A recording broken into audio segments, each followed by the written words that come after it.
Unang kilig at saya ang paparating na holiday season para kina Janine at Jericho. Dahil dito na ang pangalawang Pasko na magkasama nilang ipagdiriwang at ngayong taon, mas espesyal pa dahil muli nilang pagsasama-samahin ang kanilang mga pamilya para sa isang warm at intimate celebration.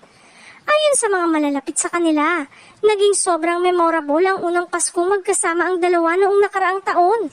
Kaya naman, ngayong pangalawa na, mas relax, mas natural at mas puno ng inside jokes at traditions na nabuo na nila. Mukhang nagiging annual tradition na raw ang pag-host nila ng Christmas dinner na dahan-dahang nagiging paborito ng pare-parehong pamilya. Si Jericho balak daw maganda ng isang simple pero heartwarming setup sa kanilang gathering, habang si Janine naman super hands-on sa decoration at personalized gift. Sabi ng isang source, parang mas at home na talaga ang dalawa sa isa't isa ngayong taon.